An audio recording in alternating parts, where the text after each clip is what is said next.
BPM praise, worship songs, inspirational Bible verses, food for souls, streamer. Like, share, subscribe. Deuteronomy chapter 11, the blessings of obedience.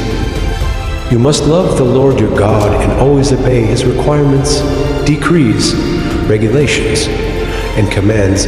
Keep in mind that I am not talking now to your children, who have never experienced the discipline of the Lord your God or seen his greatness and his strong hand and powerful arm. They didn't see the miraculous signs and wonders he performed in Egypt against Pharaoh and all his land. They didn't see what the Lord did to the armies of Egypt and to their horses and chariots, how he drowned them in the Red Sea as they were chasing you.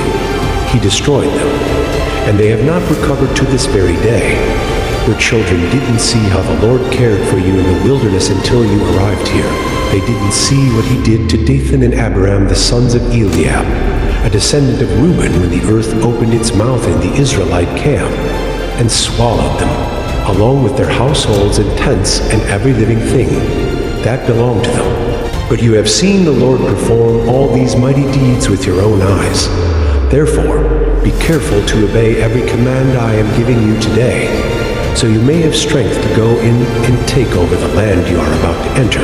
If you obey, you will enjoy a long life in the land the Lord swore to give to your ancestors and to you, their descendants, a land flowing with milk and honey. For the land you are about to enter and take over is not like the land of Egypt from which you came, where you planted your seed and made irrigation ditches with your foot, as in a vegetable garden. Rather, the land you will soon take over is a land of hills and valleys with plenty of rain, a land that the Lord your God cares for. He watches over it through each season of the year. If you carefully obey the commands I am giving you today, and if you love the Lord your God and serve him with all your heart and soul, then he will send the rains in their proper seasons, the early and late rains, so you can bring in your harvests of grain, new wine, and olive oil. He will give you lush pasture land for your livestock, and you yourselves will have all you want to eat.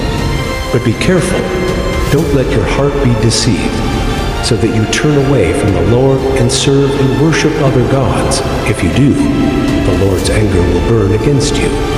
He will shut up the sky and hold back the rain, and the ground will fail to produce its harvests.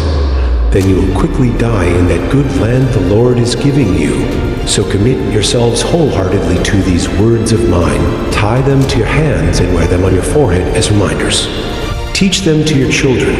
Talk about them when you are at home and when you are on the road, when you are going to bed and when you are getting up. Write them on the doorposts of your house and on your gates, so that as long as the sky remains above the earth, you and your children may flourish in the land the Lord swore to give your ancestors. Be careful to obey all these commands I am giving you. Show love to the Lord your God by walking in his ways and holding tightly to him. Then the Lord will drive out all the nations ahead of you, though they are much greater and stronger than you, and you will take over their land wherever you set foot. That land will be yours. Your frontiers will stretch from the wilderness in the south to Lebanon in the north, and from the Euphrates River in the east to the Mediterranean Sea in the west. No one will be able to stand against you, for the Lord your God will cause the people to fear and dread you, as he promised, wherever you go in the whole land. Look, today I am giving you the choice between a blessing and a curse. You will be blessed if you obey the commands of the Lord your God that I am giving you today, but you will be cursed if you reject the commands of the Lord your God and turn away from him and worship gods you have not known before. When the Lord your God brings you into the land and helps you take possession of it, you must pronounce the blessing at Mount Gerizim and the curse at Mount Ebal. These two mountains are west of the Jordan River in the land of the Canaanites who live in the Jordan Valley, near the town of Gilgal, not far from the oaks of Moreh. For you are about to cross the Jordan River to take over the land the Lord your God is giving you.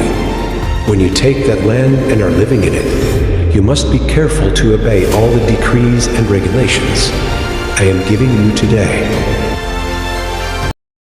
Thank you for watching. Please subscribe. comment, and like for more.